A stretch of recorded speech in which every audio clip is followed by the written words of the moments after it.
इसके बेटा ग्रुप 18 के मैं अलग से नोट्स नहीं भेजूंगी, क्योंकि कुछ खास यहाँ पे मतलब बहुत ज्यादा कुछ मैं लिखवाऊंगी नहीं। तो आपके पास जो कल वाले नोट्स थे ना, उसमें ग्रुप 18 ऑलरेडी इंक्लूडेड है, ठीक है। तो आप अपनी नोटबुक में लिख लीजिएगा, ठीक है। चलिए, सो बेटा ग्रुप 18 अपना रह गया था। वैसे बहुत छोटा सा है ग्रुप 18, और यहाँ इसमें से भी बहुत सारी चीजें जो है डिलीट हो गई, इसलिए ये चैप्टर और मतलब ये वाला जो ग्रुप 18 है वो और ज्यादा छोटा हो गया है।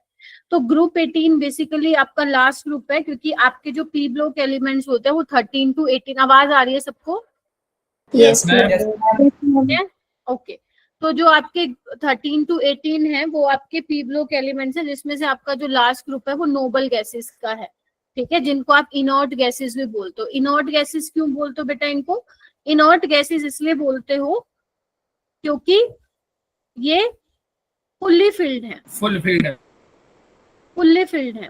अब फुल्ली फिल्ड का मतलब क्या हुआ? ना तो इनको देने की इच्छा होती है, ना ही लेने की इच्छा होती है।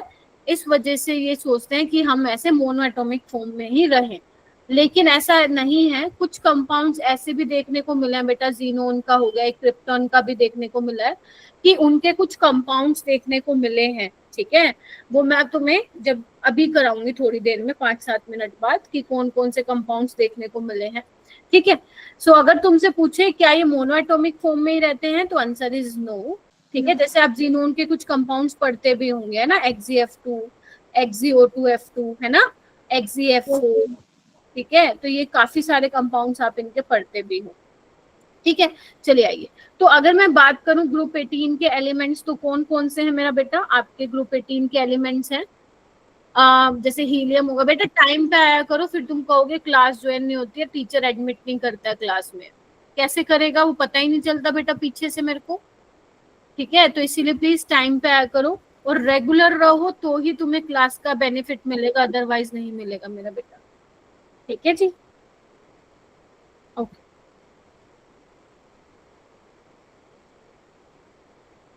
दिव्या तिर्की आ गई?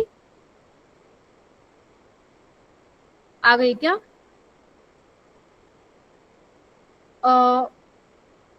आपका सरनेम तिर्की है, तो दूसरी वाली दिव्या कौन सी है? एक ही दिव्या आई है क्या क्लास में? तुम कौन सी वाली दिव्या हो? मैम दिव्या तिर्की। तो अच्छा, ओके, अच्छा, तो आपने चेंज कर लिया ना वो नाम, अच्छा। और दूसरी दिव्या? मैम वो दी है। Yes ma'am. तो ध्यान दो ना, मैं यहाँ पे दोनों दिव्या आके बैठ, दोनों दिव्या आई हैं क्लास में, ठीक है। चलिए, तो बेसिकली क्या बोल रही थी मैं, ग्रुप 18 के कौन कौन से एलिमेंट्स है बेटा? Helium, neon, argon, krypton, xenon और रेडोन, ठीक है। लास्ट एलिमेंट होता है ओगेनेसन। कौन सा होता है? ओगेनेसन। 118 उसका एटॉमिक नंबर होता है। तो ये सारी की सारी गैसेस हैं, ठीक है। क्या इनके तुम इलेक्ट्रॉनिक कॉन्फ़िगरेशन लिख सकते हो? हाँ मैम, हीलियम की होती है 1s2, और इनका जो बेटा ध्यान से सुनना, इसको पी ब्लॉक में रखा गया है, लेकिन ये पी ब्लॉक एलिमेंट नहीं है, बिकॉज लास्ट इलेक्ट्रॉन कहाँ जा रहा है मेरा बेटा? एस में जा रहा है, क्योंकि ये भी क्या है? फुल्ली फिल्ड है, ठीक है। तो इसलिए इसको नोबल गैसेस के पास ही रख दिया गया है, ठीक है, उसके साथ ही। ऑलराइट, तो बेसिकली है क्या यहाँ पे? नियोन से स्टार्ट करूं अगर मैं, तो जनरल इलेक्ट्रॉनिक कॉन्फ़िगरेशन है NS2 Np6। तो यानी कि नियोन की क्या होगी? 2s2 2p6, आर्गन की 3s2 3p6, क्रिप्टन की 4s2 4p6, जीनोन की 5s2 5p6, एंड रेडोन की हो जाएगी 6s2 6p6। क्लियर है ये बात? इलेक्ट्रॉनिक कॉन्फ़िगरेशन तब तुम्हें लिखने आ गया है, ठीक है। और उसके अलावा तुम्हें क्या करना है? जो आपका 4th वाला पीरियड होगा उसमें 3D आएगा, 3D 4D 5D, और जो 6th वाला है वहां पे क्या आएगा आपका? 4F वाला भी आएगा, ठीक है। तो इस तरीके से जितने भी, अगर तुमने ग्रुप नंबर मैंने कम से 15 से पढ़ाना स्टार्ट किया, राइट, तो अगर ग्रुप 15 टू ग्रुप 17 आप देखोगे, जैसे इलेक्ट्रॉनिक कॉन्फ़िगरेशन आप लिखते आए हो 15वें में, वैसे ही 16वें में लिखनी है, 13वें में, और इसमें 17वें में और 18वें में, यानी कि 18 में। सिर्फ तुम्हें क्या चेंज करनी है? बैलेंस इलेक्ट्रॉनिक कॉन्फ़िगरेशन चेंज करनी है, बाकी सब सेम है। क्लियर है? चलिए, ओके, और सारी की सारी क्या है, गैसेस हैं। अब यहाँ पे क्या है, कुछ इंपॉर्टेंट पॉइंट्स हैं, ये आप अपनी नोटबुक में लिख सकते हो। सिर्फ आपको जो लिखा हुआ है वही लिखना है मेरा बेटा। सबसे पहले जो ग्रुप 18 एलिमेंट है, इनको जीरोथ ग्रुप भी बोले जाते हैं, इनको इनर्ट और नोबल गैस भी बोला जाता है, because they are chemically inert और गैसियस स्टेट में ये पाए जाते हैं। ठीक है, बिकॉज फुल्ली फिल्ड है, ना देने की इच्छा ना लेने की। ठीक है, उसके बाद वो कह रहे हैं कि xenon and radon are rare, मतलब ज्यादा नहीं देखने को बोल रहे हैं, रेयर है। ठीक है, और जिसमें से रेडोन जो है वो रेडियो एक्टिव है। रेडियो एक्टिव का मतलब क्या होगा कि इसका क्या हो जाएगा, डीके हो जाएगा, मतलब ये टूट जाएगा। किसमें टूट रहा है देखना एक बार ध्यान से देखो। Radon is radio active and obtained by DK of radium. यानी कि कहने का क्या मतलब है, अगर तुम रेडियम का वो करवाते हो, क्या करवाते हो, रेडियो एक्टिव डीके कराते हो। अब रेडियम का मास नंबर 226 होता है, और ये कितना होता है, दिख नहीं रहा है, कितना लिखा हुआ है इन्होंने, 88 है। ठीक है, तो ये किसमें टूटता है, रेडोन में और हीलियम में। अब तुम्हें पता है हीलियम का मास नंबर 2 होता है और एटॉमिक नंबर 4। हीलियम का 4 मास नंबर होता है, क्योंकि मास नंबर ऊपर दिखाता है, एटॉमिक नंबर नीचे। तो अब ये देखो 88 में से 2 गया 86, तो 86 यहाँ आ जाएगा, और ये कितना आ जाएगा, 222 आ जाएगा।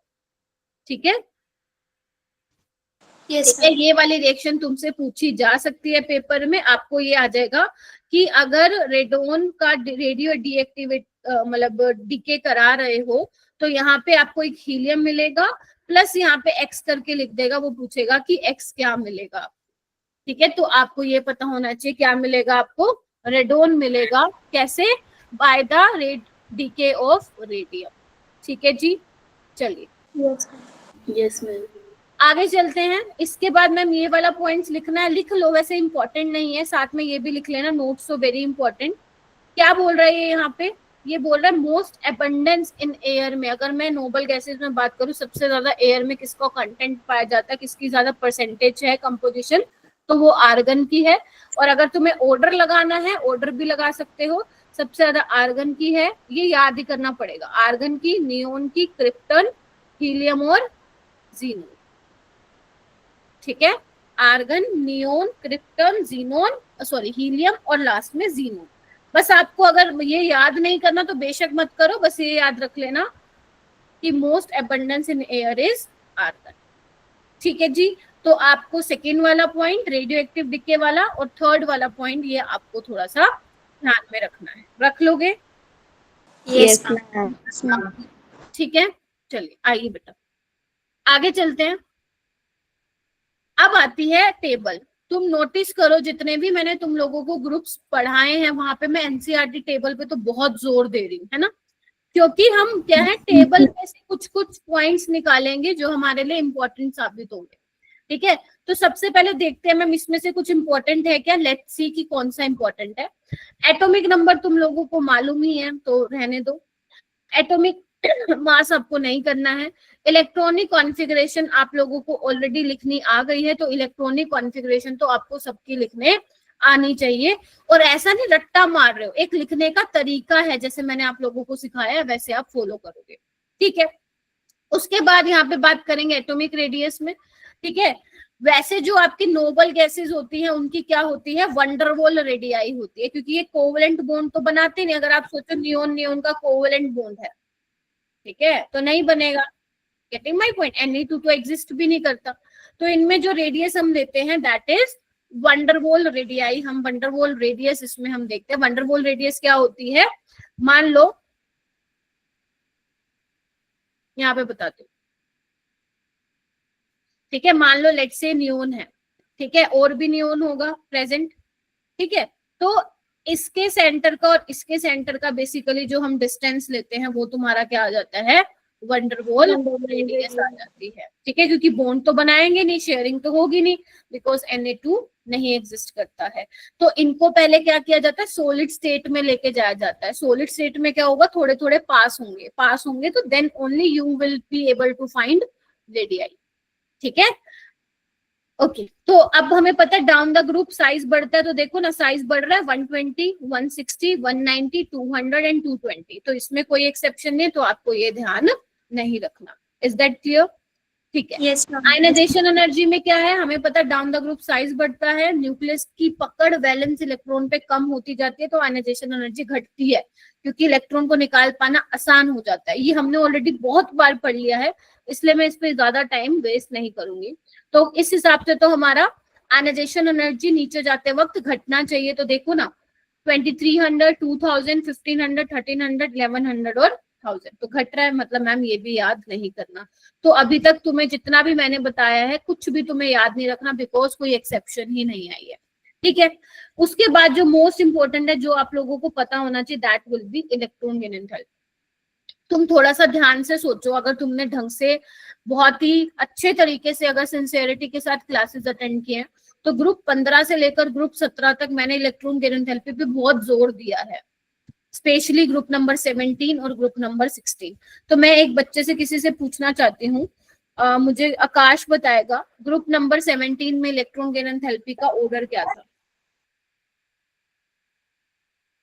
ग्रुप नंबर 17 में, और हैंड रेस कर लो जिसको भी आता है, ग्रुप नंबर 17 में इलेक्ट्रॉन गेन एंथैल्पी का ऑर्डर क्या था? 2 मिनट कॉल आ रही है। क्या आ रही है? हेलो, हाँ बोलो। हाँ, मेरे क्वेश्चन पूछते ही तुम्हारी कॉल आ गई इधर। अंशिका आप बताओ। करनी है। Ma'am, chlorine, fluorine, bromine, the iodine. Very good. सबसे ज्यादा नेगेटिव इलेक्ट्रॉन गेन एंथैल्पी होती है क्लोरीन की, फिर फ्लोरीन की, ब्रोमीन की, आयोडीन की। ऐसे ही पढ़ते रहोगे तो तुम लोग डांट नहीं खाओगे मेरे से, ठीक है? नहीं पढ़ोगे तो डांट खाओगे। जो चीज मैंने पढ़ा दी अगर वो भी पूछने पे नहीं आएगी तो फिर वहां पे तुम डांट खाओगे, ठीक है? चलिए आइए। और अच्छा चलो, एक लगे हाथ, मन महकदीप बताएगी। महकदीप आप मुझे ग्रुप नंबर 16 की बताओ बेटा, इलेक्ट्रॉन गेन एंथैल्पी का ऑर्डर। Ma'am 1 minute. हाँ,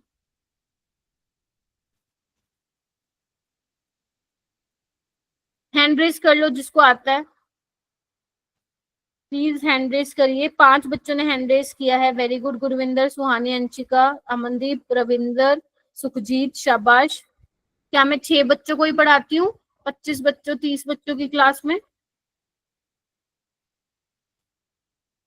मैम सल्फर, ऑक्सीजन, सेलेनियम और टेलेनियम 10। गैलेनियम तो होता ही नहीं, और ऑक्सीजन तो टीई हाँ हाँ बोलो बोलो। मैम एस की होती है, उसके बाद ऑक्सीजन की, और एस ई की, फिर टीई की। अगर तुमने ऐसा लिखा हुआ है नोटबुक में महकदीप तो वो गलत है, चेक करो एक बार नोटबुक में क्या लिखवाया था मैंने। सबसे ज्यादा ऑक्सीजन की होती है, फिर नहीं टेलोनियम नहीं की। नहीं नहीं नहीं नहीं नहीं नहीं, आप नहीं, सुखजीत बताएगी। सुखजीत। मैम पहले सल्फर, फिर ऑक्सीजन, फिर सेलेनियम, फिर टेलुरियम, फिर पोलोनियम। ओके, तुम भी एक बार नोटबुक में चेक करो। गुरविंदर आप बताओ। मैम सबसे सल्फर, फिर सेलेनियम, टेलुरियम, पोलोनियम और ऑक्सीजन। हाँ, भूल गए तुम। ऑक्सीजन को तो मैंने पीछे फेंक दिया था भाई, भूल क्यों जाते हो तुम लोग? एटलीस्ट वो चीजें तो मत भूलो जो मैं लिखवाती हूँ, 2026 में आएगा जेई में, ठीक है? पता नहीं क्यों भूल जाते हो। आओ इधर। ऐसे ही आपको नोबल गैसेस में अब मैंने आपको बोला ना, तो इनको इलेक्ट्रॉन देने का प्रॉब्लम है, ना तो ये देना चाहते ना लेना चाहते हैं। एक बात बताओ, अब एक ऐसा बंदा है, ठीक है, जिसके पास ऑलरेडी काफी कुछ है, अब तुम उसको जबरदस्ती दे रहे हो तो क्या करेगा? नहीं लेगा। तो अगर तुम नोबल गैसेस को, जितने भी हीलियम, नियोन, आर्गन, क्रिप्टन, ज़ीनोन जितने भी हैं, अगर तुम जबरदस्ती इनके वैलेंस शेल में इलेक्ट्रॉन डालोगे तो वो लेगा क्या? नहीं लेगा। बल्कि तुम्हें क्या करना पड़ेगा, अगर तुम जबरदस्ती घुसाओगे तो तुम्हें खुद की एनर्जी खर्च करनी पड़ेगी वहां पे, ठीक है? दैट इज वाई इन सब की इलेक्ट्रॉन गेन एंथैल्पी क्या आती है? पॉजिटिव आती है, ठीक है? इलेक्ट्रॉन गेन एंथैल्पी पॉजिटिव आती है, ठीक है? और पॉजिटिव क्यों आती है वो मैंने आप लोगों को बता दिया है, ठीक है? अब मैम इनका ऑर्डर याद करना है कि हाँ, वो थोड़ा सा आप लोगों को याद रखना पड़ेगा कि सबसे ज्यादा पॉजिटिव इलेक्ट्रॉन गेन एंथैल्पी किसकी होती है मेरा बेटा? नियोन की होती है। तो ये थोड़ा याद रखना पड़ेगा, नियोन की सबसे ज्यादा होती है। फिर उसके बाद आर्गन और क्रिप्टोन की ध्यान रखो, सेम होती है। फिर जीनोन की होती है। रेडोन को अगर भूलना चाहो भूल भी सकते हो बिकॉज रेडियो एक्टिव है, अगर याद रखना है तो रख लो, तुम्हारी इच्छा। लास्ट में हीलियम की होती है। ठीक है, ये तुम्हें ऑर्डर जो है वो ध्यान रखना पड़ेगा। हाँ, इसका रट्टा मत मारना कि why noble gases show positive electron gain enthalpy, वो मैंने रीजन बता दिया है, बट ऑर्डर वो आप लोगों को ध्यान में रखना पड़ेगा। नियोन की सबसे पॉजिटिव होगी, फिर आर्गन क्रिप्टोन की बराबर होगी, फिर जीनोन, रेडोन, और सबसे कम किसकी होगी मेरा बेटा? हीलियम की। हाँ आकाश बोल बेटा। हम पता कैसे लगेगा आर्गन आएगा क्रिप्टोन आएगा आगे? सेम ही है दोनों की। हाँ तो सेम ही तो लिखी है मैंने, ये देखो। Okay ma'am. ठीक है, अच्छा अब ना पेपर में दो तरीके से तुम लोगों से सवाल पूछा जा सकता है। देखो वहां पे ना पेपर में वो दो वर्ड यूज करता है। क्या यूज करता है? एक तो यूज करता है कि इलेक्ट्रॉन गेन एंथैल्पी बता दो विद नेगेटिव साइन, ठीक है, और एक लिखता है इलेक्ट्रॉन गेन एंथैल्पी बता दो मैग्नीट्यूड के साथ, मतलब मैग्नीट्यूड के हिसाब से बताना है, ठीक है, और एक सिंपल बोलता है कि इलेक्ट्रॉन गेन एंथैल्पी बता दो। समझे ये तीन सवाल कैसे वो पूछेगा? तो अगर विद नेगेटिव साइन आप लोगों को बताना है तो बता दोगे, जिसकी नेगेटिव में सबसे ज्यादा होगी, मोर नेगेटिव वाली आप लोग लिख दोगे, है ना? मोर नेगेटिव वाली पहले आ जाएगी, लेस नेगेटिव वाली बाद में आ जाएगी। मैग्नीट्यूड वाइज देखोगे तो साइन को मत देखना, जो मैग्नीट्यूड में ज्यादा होगा वो ज्यादा हो जाएगा, ठीक है। और सिर्फ अगर वो बोले इलेक्ट्रॉन गेन एंथैल्पी का ऑर्डर बता दो तो वैसे देखोगे जैसे मैथ्स में देखते थे, मतलब जो नेगेटिव में सबसे बड़ा होगा वो सबसे छोटा होगा। क्लियर है? साइन के साथ बताना है वो मैम, मैथ्स के अकॉर्डिंग नहीं बताना, वो नहीं, वो आपको लिख के देगा order of electron gain enthalpy with more negative sign.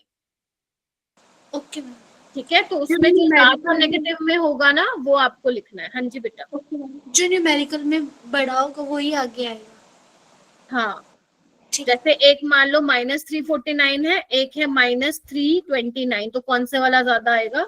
Minus. अगर वो मैग्नीट्यूड वाइज पूछे तब भी, अगर वो सिंपल इलेक्ट्रॉन गेन एंथैल्पी पूछे तो उल्टा कर देना उधर, ठीक है। यस, ध्यान रहेगा सबको, ऐसे फंसाएगा वो। इवन जो मैंने तुम्हें DPP 3 भेजी है लास्ट वाली, उसमें भी है एक ऐसा सवाल, उसमें भी है। उसका DPP 3 का मैं सॉल्यूशन आप लोगों को कल भेजूंगी, जब तक मेरे को मिल नहीं जाते ज्यादा बच्चों के असाइनमेंट, तब तक मैं सॉल्यूशन उसका नहीं भेजूंगी, ठीक है। और यहाँ पे देखो डेंसिटी की अगर मैं बात करूँ तो नीचे जाते वक्त क्या हो रहा है? मास बढ़ रहा है। यस, तो मास बढ़ रहा है तो डेंसिटी बढ़ रही है, ये भी आपको ध्यान नहीं रखना, नहीं पूछेगा एग्जामिनर। मेल्टिंग और बॉइलिंग पॉइंट देखो बहुत कम है इनका, ज्यादा है ही नहीं बेटा, ध्यान से देखो। जबकि जो बाकी पहले वाले ग्रुप पढ़ा के आई उसमें तो 1800 पता नहीं इतना ज्यादा था, है ना। बॉइलिंग पॉइंट देखो, बॉइलिंग पॉइंट कितना कम है।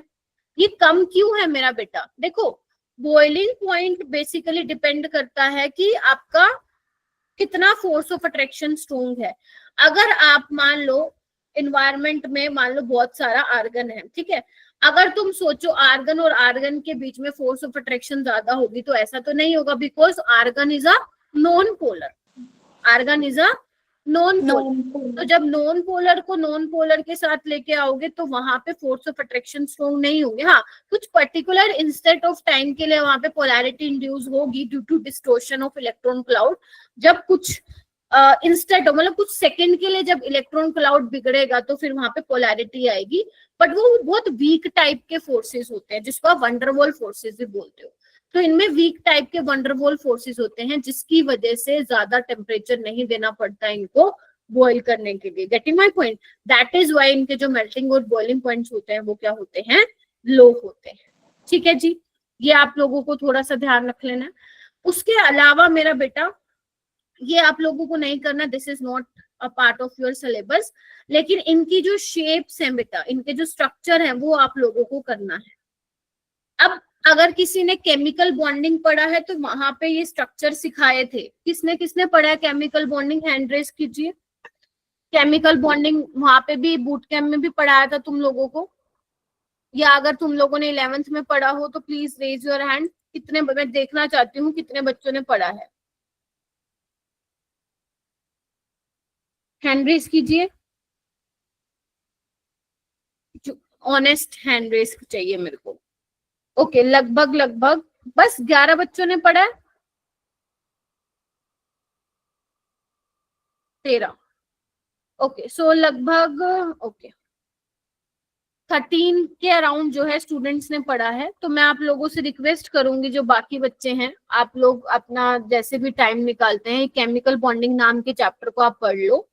अगर आप लोग 8 नंबर स्कोर करना चाहते हो अपने पेपर में, तो वो तुम्हें केमिकल बॉन्डिंग से ही मिलेंगे, ठीक है। तो जहाँ पे बेसिकली इनके बारे में, शेप और ज्योमेट्री के बारे में हम VSCPR थ्योरी में पढ़ते हैं, ठीक है।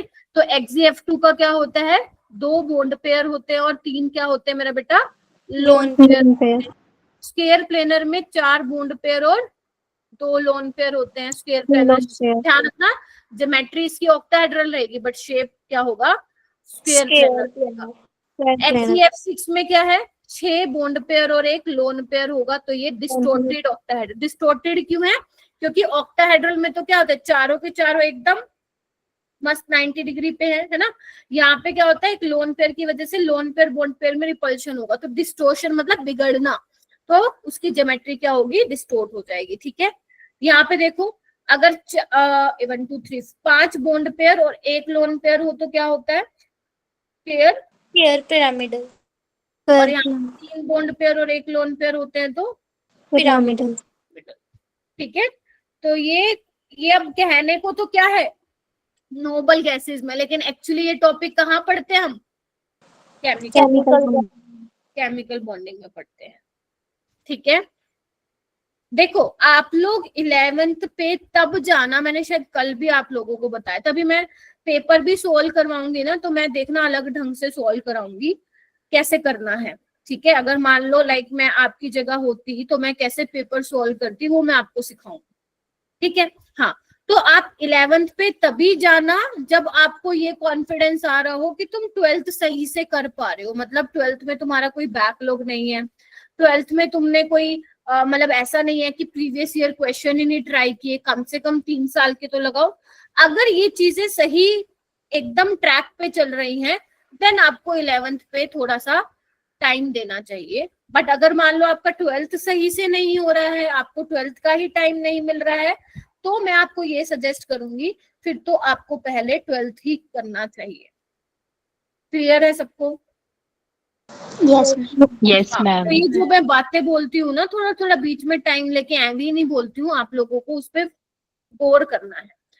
तो बेटा 18 ग्रुप में यही मेन चीजें थी। उसके अलावा एक और मेन चीज है, पहले देख लो फिर क्वेश्चन करा देती हूँ। देखो यहाँ पे ना एक इम्पॉर्टेंट नोट करके मैंने लिखा है, जरा आइए इसको पढ़ने की कोशिश करते हैं। वो कह रहा है, क्या लिखा हुआ है, the reactivity of noble gas has been investigated occasionally ever since their discovery, but all attempt to force them to react to form compounds were unsuccessful for quite a few years। मतलब जब scientist ने देखने की कोशिश की क्या ये noble gases जो हैं कुछ कंपाउंड्स भी बनाते हैं क्या, तो कुछ सालों तक तो जो उनके अटेम्प्ट थे वो सक्सेसफुल नहीं रहे थे। लेकिन 1962 में नील बार्टलेट नाम का बंदा था, ठीक है, at the university of British Columbia. आपको उसकी यूनिवर्सिटी का नाम नहीं ध्यान रखना, आप उसका नाम ध्यान रखना है, बार्टलेट, ठीक है। तो उसने क्या किया, एक रिएक्शन ऑब्जर्व की, उसने एक्सपेरिमेंट किए, तो उसने एक रिएक्शन ऑब्जर्व की। उसने क्या ऑब्जर्व किया, पहले उसने तो तैयार किया, प्रिपेयर किया एक लाल कलर का कंपाउंड, और वो लाल कलर का कंपाउंड क्या था, ये था O2 प्लस PTF6, ठीक है, प्लेटिनम हेक्साक्लोराइड था, ठीक है, ऑक्सीजन के साथ, मतलब ऑक्सीजन का कंपाउंड देखा। फिर उसने नोटिस किया कि जो ऑक्सीजन की फर्स्ट आयनाइजेशन एंथैल्पी है ना, first ionization enthalpy of the molecular यानी कि O2 की, वो 1175 किलोजूल पर मोल है, ठीक है। और ये देखा गया कि बिल्कुल ऑलमोस्ट आइडेंटिकल है जीनोन के, गेटिंग माय पॉइंट, 1170, ठीक है। तो उसने सोचा कि जब ऑक्सीजन की भी आयनाइजेशन एंथैल्पी इतनी है, जीनोन की भी इतनी है, क्यों ना कुछ ऐसा किया जाए कि ऑक्सीजन और जीनोन के कंपाउंड्स बना दिए जाए। बोलो क्या कहते हो? तो उसने क्या किया, सेम टाइप का कंपाउंड बनाया जीनोन का, दूसरा रेड कलर का, जो कि सक्सेसफुल भी हुआ। तो ये बन गया Xe प्लस PTF6 नेगेटिव, मतलब जो ऑक्सीजन के साथ बना था वही जिनोन का भी बन गया। Getting my point. फिर उसके बाद क्या देखने को मिला, ये डिस्कवर जब उसने डिस्कवरी कर दी थी तो काफी सारे ऐसे हमें जीनोन के कंपाउंड्स देखने को मिले। किसके साथ देखने को मिले? जो कि मोस्ट इलेक्ट्रोनेगेटिव एलिमेंट है, जैसे ऑक्सीजन हो गया, फ्लोरीन हो गया, उनको सिंथेसाइज किया गया। तभी तो आप ये देख पा रहे हो ये वाले XeF4 ना, XeF2, XeF6, ये सब आप देख पा रहे हो। तो ये किसका किया गया था? नील बार्टलेट का। ठीक है मेरा बेटा, क्योंकि उसने देखा कि अगर ऑक्सीजन बना पा रहा है सेम, जिनोन भी वही बना पा रहा है। ठीक है, इस मतलब क्या उसने कंक्लूजन निकाला कि उसने देखा कि भाई साहब ऑक्सीजन और जिनोन की आयनाइजेशन एंथैल्पी जो है ऑलमोस्ट बराबर है, तो क्यों नहीं हम जिनोन और ऑक्सीजन वाले कंपाउंड्स बना सकते। तो उसने देखा कि जिनोन के कंपाउंड्स भी देखने को मिले हैं, राइट। यस। अब क्रिप्टोन के भी कंपाउंड देख, सिर्फ जो क्रिप्टोन का कंपाउंड देखने को मिला था दैट इज KrF2, ये बेसिकली देखने को मिला था। उसके बाद रेडोन के, है ना, compounds of radon have not been isolated but only, उसका भी RnF2 नाम का जो है कंपाउंड्स देखने को मिला। ठीक है, आर्गन, नियोन, हीलियम के अभी भी कंपाउंड्स देखने को नहीं मिले। आगे पता नहीं कोई डिस्कवर कर दे तो कर दे, अभी तक आर्गन, नियोन और हीलियम के नहीं हुए हैं। वैसे देखो ऐसा क्वेश्चन मुश्किल ही है जेई में आए, बट वो कुछ भी दे सकता है एनसीईआरटी में से निकाल के, और हम लोग बोल नहीं सकते हैं कि ये तो हमारे सिलेबस में नहीं था। Getting my point. तो आप लोग जरूर ध्यान रखिएगा कि आर्गन, नियोन और हीलियम के कंपाउंड्स हमें नहीं पता है। ठीक है, यस यस मैम। मैम, इसमें कौन सी लाइंस नोट करनी है? इसमें आप एक तो ये करो कि नील बार्टलेट ने जो है कंपाउंड जो प्रिपेयर किया था पहला वो ये किया था, फिर वहां पे डालो कि आयनाइजेशन एंथैल्पी और ऑक्सीजन की और जिनोन की ऑलमोस्ट आइडेंटिकल है। तो जो ऑक्सीजन वाला कंपाउंड बनाया था उसने सेम रेड कलर का ये भी कंपाउंड बनाया। अपने शॉर्ट नोट्स मतलब लाइक पॉइंटर्स बना लो, ठीक है। और इस डिस्कवरी के बाद काफी सारे जिनोन के कंपाउंड्स देखने को मिले फ्लोरीन और ऑक्सीजन के साथ। और उसके बाद एक पॉइंट डाल लेना कि आर्गन के, हीलियम के और नियोन के कंपाउंड्स देखने को अभी तक नहीं मिले। ठीक है, बस इतना ही डालना, तुम्हें ज्यादा मगजमारी नहीं करनी है। इधर आओ, जैसे ये वाला क्वेश्चन है, ये प्रीवियस ईयर क्वेश्चन है। देखो क्या पूछा गया था कि इनॉर्ट गैस की पॉजिटिव इलेक्ट्रॉन एंथैल्पी होती है, उसका ऑर्डर क्या होगा। तो तुम देखो, तुम्हें पता चल रहा है ऑर्डर क्या होगा। ये तो मेरे को लगता है सब बच्चों के हाथ खड़े होने चाहिए क्योंकि अभी बताया है।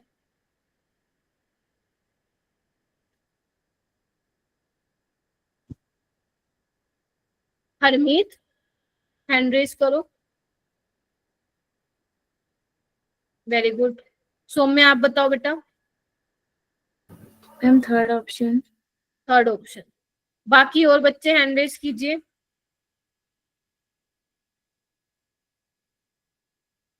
प्रतीक आप बताओ।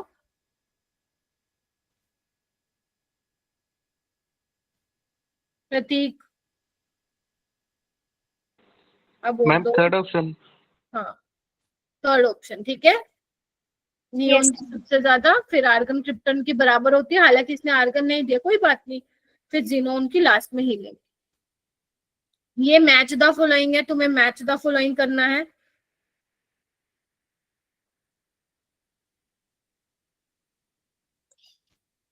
HCF4 का क्या बताया था मैंने? 4 bond pair, 2 lone pair, square planar, F6 distorted, ये भी PYQ है। XeO3 पिरामिडल निकालोगे कैसे? वही हाइब्रिडाइजेशन वाले फॉर्मूले से निकालोगे। जैसे XeO4 का valence electron in xenon plus monovalent, तो कितना हो गया? 12/2 6, तो 4 बॉन्ड पेयर और 2 लोन पेयर क्या होता है? Square planar. और XeO4 क्या होगा आप लोगों का? टेट्राहेड्रल। ठीक है, इस तरीके से इसको करना। ठीक है, तो यही था आपका ग्रुप 18। बस इतना ही आप लोगों को करना है। अगर आप मुझसे पूछोगे कि मैम पी ब्लॉक में सबसे ज्यादा इंपॉर्टेंट क्या है, तो मैं आपको बोलूंगी जो ग्रुप नंबर 13 और 14 है, जो ग्रेड 11 में पढ़ाया जाता है, वो ज्यादा इंपॉर्टेंट है। ठीक है, तो वो ज्यादा इंपॉर्टेंट है, बट अभी आप उसको करने मत भाग जाना। उसको आप आराम से करना, जब तुम्हारा 12th का सिलेबस हो जाएगा तब। और 11th के कुछ हाई वेटेड चैप्टर कर लोगे, उसके बाद करना, क्योंकि आपको दिखेगा किसी की शिफ्ट में क्वेश्चन देखने को मिलेगा और किसी की शिफ्ट में देखने को नहीं मिलेगा। तो हमें ऐसे चैप्टर पे ज्यादा फोकस करना है मेरा बेटा जहां से हमें पता है कि मेरी शिफ्ट में वो 2 क्वेश्चन मुझे 8 नंबर दिला के जाएगा, मुझे ऐसे चैप्टर करने हैं। और ऐसे चैप्टर कौन कौन से मैं पहले भी बता चुकी हूँ, मैं एक बार दोबारा बता देती हूँ। जो मैंने ग्रेड 11 का टेस्ट प्रिपरेशन प्लान आप लोगों के साथ शेयर किया, आपके ग्रुप डिस्क्रिप्शन में ही है वो, जिन टॉपिक्स पे मैंने वीडियो डाल रखी और असाइनमेंट डले हुए हैं, आपको वही टॉपिक्स करने हैं। मेनली आप लोग पहले ट्राई करो कि 4 से 4 चैप्टर आप अपने कवर कर लो, mole concept, periodic table, atomic structure और आपका केमिकल बॉन्डिंग, ठीक है।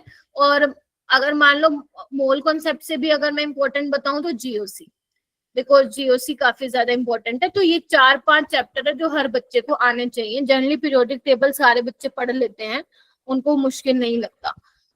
तो ये कुछ 4-5 चैप्टर हैं जो हर एक बच्चे को आना चाहिए। थर्मोडायनेमिक्स मेरे को कोई दिक्कत नहीं है, छोड़ दो, कोई प्रॉब्लम नहीं है उसको, वैसे भी डिफिकल्ट ही है चैप्टर और ये बहुत वास्ट है। उसको उस बच्चे को तब करना चाहिए जब उसका बाकी सारा हो गया, अदरवाइज कोई फायदा नहीं है। हालांकि उसमें से आएंगे सवाल, पेपर में आएंगे, 1 सवाल देखने को मिल सकता है तुम लोगों को उससे, या 2 भी, ठीक है। बट आप पहले वो करो जो आप इजीली समझ सकते हो और जो इम्पोर्टेंट बहुत ज्यादा है, जिसका काम भी आने वाला है, ठीक है। तो ये करो। अब मैं कर रही हूँ स्क्रीन शेयर ताकि आप लोगों को मैं ये बताऊं कि पेपर कैसे सॉल्व करना है, ठीक है। मैम पी ब्लॉक के शॉर्ट नोट्स मिल सकते हैं? बेटा मैं दे दूंगी पी ब्लॉक के शॉर्ट नोट्स, लेकिन उसके अंदर ना पूरे चैप्टर के होंगे वो, फिर वो आपको वहां पे काटे वाटे लगाना पड़ेगा कि कौन सा सिलेबस में है कौन सा नहीं है। बाकी आई विल शेयर, ठीक है। मैं एक काम करूंगी, शायद जश्नप्रीत ने भी मेरे से मांगे हुए थे, तो मैं एक काम करूंगी, आपको पूरी केमिस्ट्री के ही शेयर कर दूंगी, आप प्लीज फिर उसमें से देख लीजिएगा। क्लियर है? Okay ma'am. Okay ma'am. ठीक है, ठीक है। मैं एक बार स्क्रीन शेयर कर देती हूँ।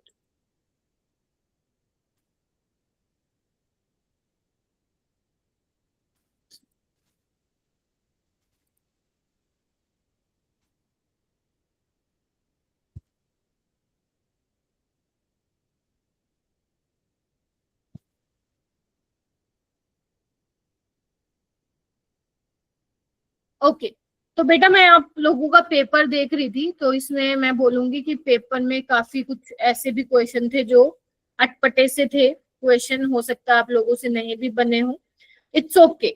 मैं आप लोगों को ये बताऊंगी कि आप लोगों को कौन से क्वेश्चन करने चाहिए थे और कौन से आप स्किप कर सकते थे, ठीक है।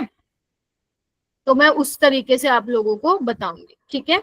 तो पहले मैं ऐसे पेपर सोल्व करूंगी जैसे एज अ स्टूडेंट मैं सोल्व कर रही हूँ, गेटिंग माय पॉइंट, ठीक है। तो आप देखिएगा आपने कैसे सोल्व किया था पेपर, ठीक है।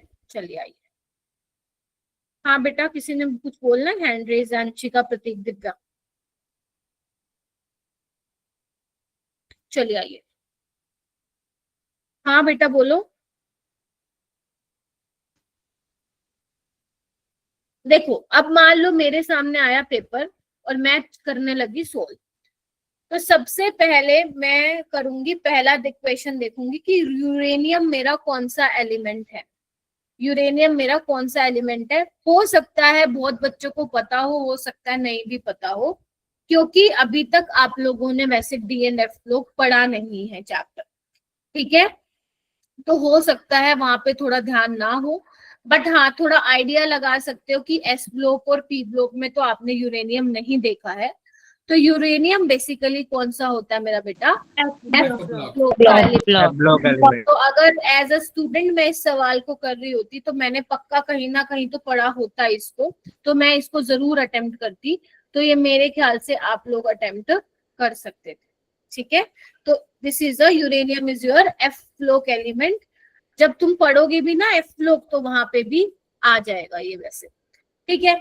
उसके बाद 27 वाला मैं पढ़ती, और ये इसमें बोला हुआ है the term rate of reaction and rate of appearance और क्या बोला, रेट ऑफ अपीयरेंस और डिसअपीयरेंस।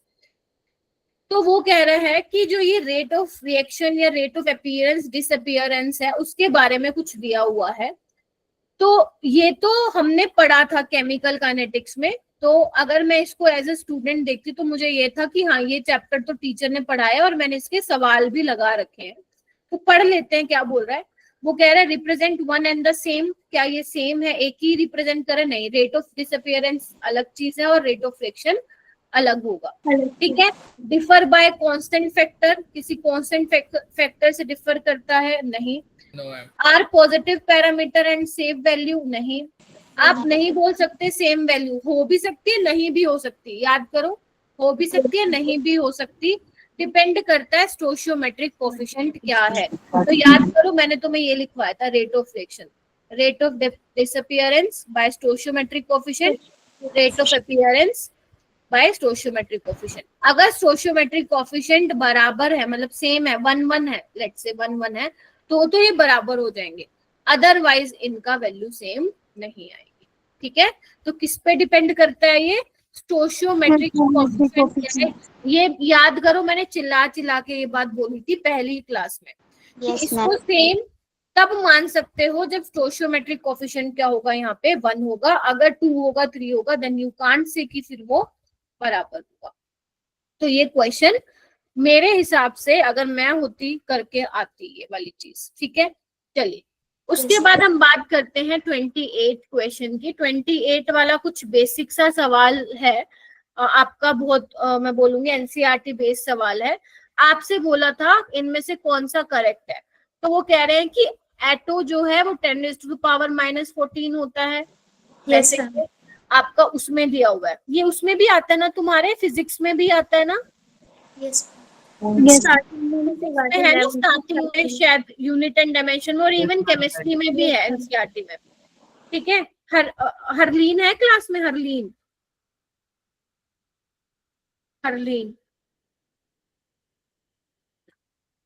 मैम पिछली क्लास में तो थी वो, नहीं थी, है थी मैम। आज आई तो थी क्लास में, बट चलो कोई बात, ठीक है।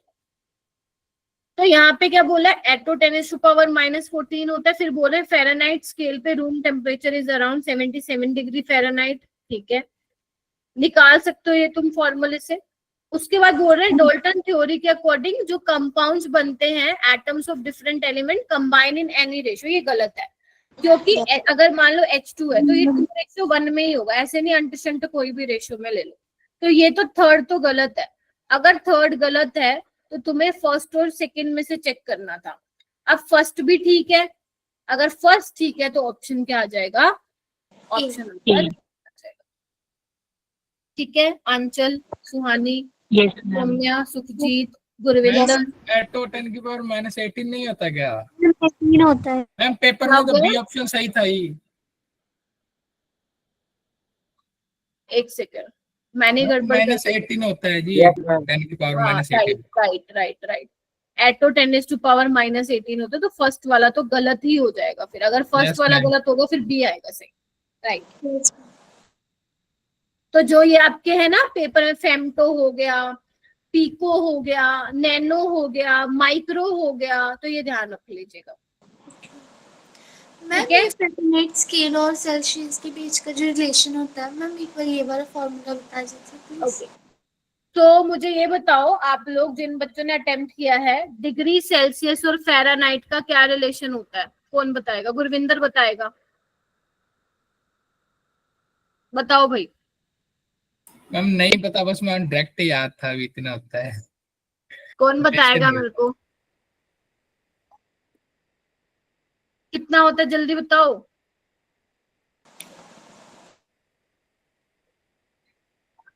Five by 9/5 degree Celsius plus 32 होता है क्या? मेरे भी दिमाग से स्किप हो रखा है। तो मैम मुझे थोड़ा थोड़ा तो याद है इन तीनों के बीच का रिलेशन ऐसे मेरे कुछ को था। डायरेक्ट ये याद था 77 होता है, इसका रिलेशन देखना यही होता है क्या, 5/9 होता है। एक काम करो, पुट करके देखो, इसको आ रहा है क्या आंसर? रूम टेम्परेचर पे यहाँ पे 25 लिखना है एक बार। मैम जी मेरे को तीनों का रिलेशन पता है। हाँ बताओ बताओ। DC minus 0/100 is equals to TF minus 32/180. ये सही है, यही होता है। माइनस आएगा। -3/100. आवाज नहीं आई। इसमें आ रहा है आंसर, आ रहा है इससे? नो मैम, इसमें माइनस आएगा 32 के बीच। चैट बॉक्स में लिख के बता मैम देते आ हैं। रहा है आंसर इसमें। हम सही है, यही होगा, आ रहा है। आ रहा है, सही है, Yes, यस ma'am. ठीक है।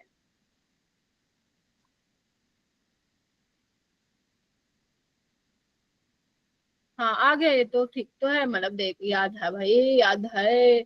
तो वही चीज है, कुछ चीजें ऐसे छप जाती है इतने सालों में, तो फिर ये याद रखना चाहिए आपको। वैसे ऐसा क्वेश्चन मुश्किल ही है कि पेपर में आएगा, ठीक है। हाँ अगर 5/9 करोगे फिर वो फॉर्मूला बदल जाएगा, बट अगर ये वाला फॉर्मूला करोगे तो फिर ऐसे आएगा, degree night is equal to 9/5 degree Celsius plus 32। अगर डिग्री सेल्सियस के टर्म्स में निकालोगे फिर वो माइनस, ठीक है जी। Yes ma'am. तो यस ऐसे निकालना था, ठीक है। तो ये क्वेश्चन मुश्किल ही है जेई में पूछा जाए, बट अगर पूछ भी लिया तो एटलीस्ट ये चीज तो याद ही रखना यार, ये मोल कॉन्सेप्ट के पहले उसमें कराते हैं, और ये आई गेस फिजिक्स में भी है तुम लोगों के, if I am not wrong. Yes ma'am. तो ये वाली चीज थोड़ा ध्यान रखो। उसके बाद है क्वेश्चन नंबर 29। अब ये क्वेश्चन नंबर 29 मैं तब अटेम्प्ट करती कि अगर मुझे दिखता, देखो दो चीजें हो सकती हैं, या तो तुमने वो चैप्टर ही नहीं पढ़ा, फिर तो तुम्हें नहीं करना चाहिए, या फिर चैप्टर पढ़ा है मुश्किल लग रहा है तो फिर छोड़ दो। बट ये वाला क्वेश्चन मैं बोलूंगी, ये क्यों मैं करूंगी अटेम्प्ट, क्योंकि मुझे पता है, मेरे को ये बोला गया था टीचर ने कि एटॉमिक स्ट्रक्चर एक काफी हाई वेटेड चैप्टर है, और जिसमें से क्वांटम नंबर तो हद ज्यादा इंपॉर्टेंट है। अरे यहाँ पे ध्यान दो, उससे आ गया ना आंसर, ठीक है। तो ये बहुत ज्यादा इंपॉर्टेंट है, गेटिंग माई पॉइंट। तो अब ये करना चाहिए फिर क्वेश्चन। देखो कैसे होगा, मैं बता देती हूँ आपको। n is equal to 3, l is equal to 1, ये क्या है 3p है, यस मैम। ठीक है। अब 3p में क्या होती है, 3 ऑर्बिटल होती है, +1 0 और -1, ठीक है मेरा बेटा। और अगर ये किसी m-1 है, यानी कि ये क्या है, एक इलेक्ट्रॉन की बात करें, और इसका स्पिन क्या होगा, +½ या -½ हो सकता है, -½ इसने बोल रखा है। तो आपको बताना है ये कौन से बेसिकली इलेक्ट्रॉन की, लास्ट इलेक्ट्रॉन की बात कर रहा है। तो बेटा स्कैंडियम तो डी ब्लॉक एलिमेंट होता है, तो लास्ट इलेक्ट्रॉन डी में जाएगा, ये तो पी की बात कर रहा है, तो ये नहीं हो सकता। नाइट्रोजन में लास्ट इलेक्ट्रॉन 2p में होगा, तो ये उसकी भी बात नहीं कर रहा, क्योंकि हमारा 3p होगा। पोटेशियम s ब्लॉक का एलिमेंट है, ये भी गलत हो गया, तो यानी कि किसकी बात कर रहा है बेटा, सल्फर। सल्फर।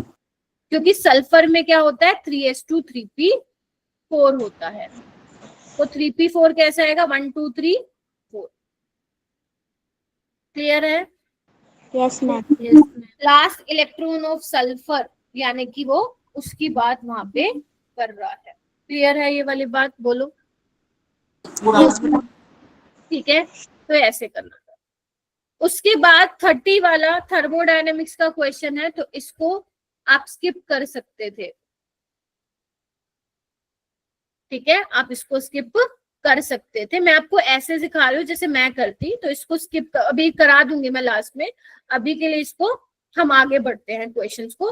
पहले मैं आपको वो बता रही हूँ कि आप कैसे कितने टाइम में केमिस्ट्री को कर लेते ताकि आप बाकी सब्जेक्ट पे फोकस कर पाते। Getting my point. थर्मो जिसको आता है वो कर सकता था। हाउ मेनी ऑफ स्टूडेंट्स जिन्होंने ये क्वेश्चन अटेम्प्ट किया था? गूगल से देखा वो अलग चीज है, खुद से किसने किया?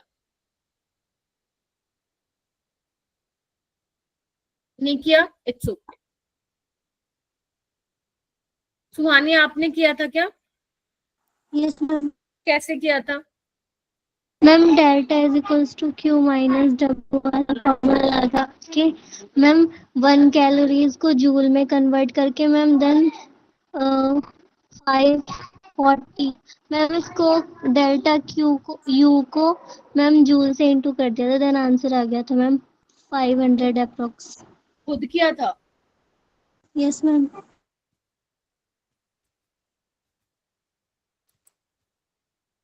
All right. ऐसा क्वेश्चन जो है सिमिलर सा तुम्हारे वहां पे भी है, क्या बोलते हैं, फिजिक्स में, राइट? यस भी ऐसा क्वेश्चन है।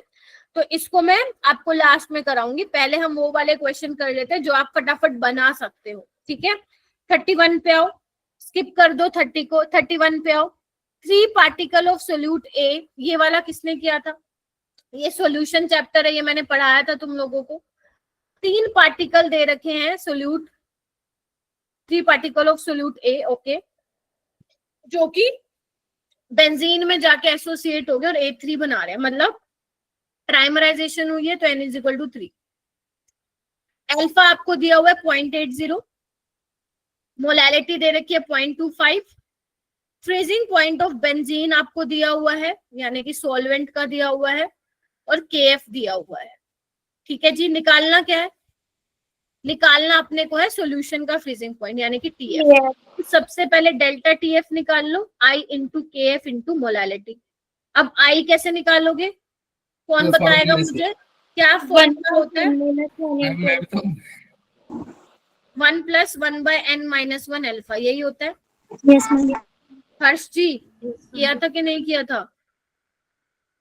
नहीं किया था तो चाटे लगा लो जिन बच्चों ने नहीं किया। क्यों नहीं किया भाई? पढ़ाने के बाद भी नहीं किया, फिर क्या फायदा हुआ? मैं तुम लोगों के इतने इतने लेक्चर मैंने स्टार्टिंग में दे दिया, कोई फर्क तो पड़ा ही नहीं उससे। इससे अच्छा मैं ना ही करवाती।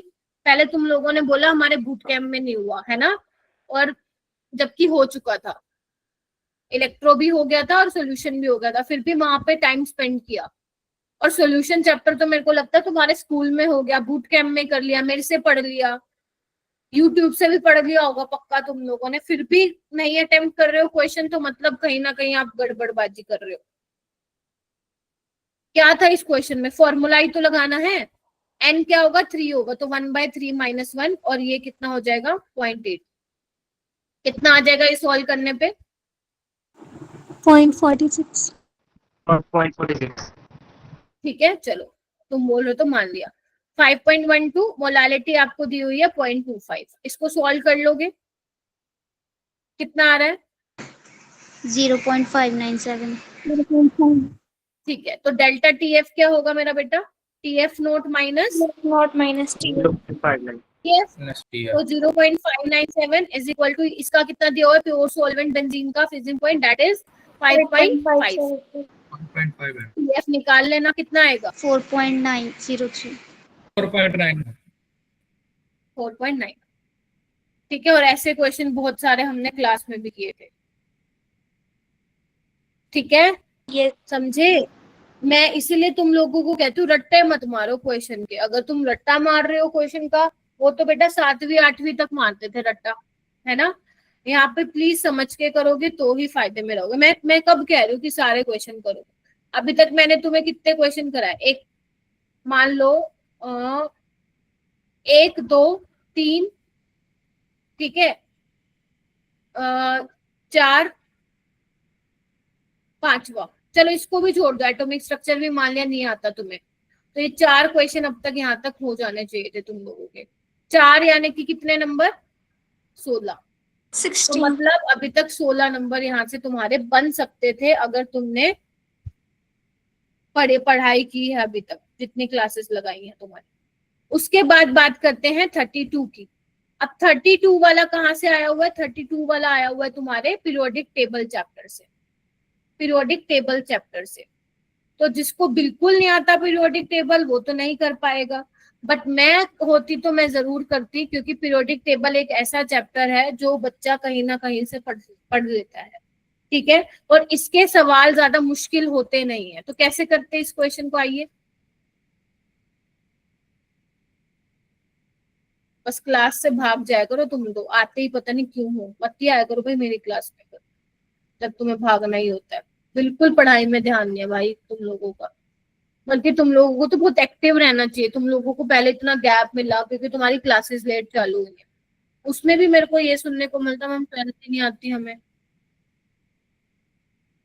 हर्ष कैसे किया ये सोल्व, बता बेटा।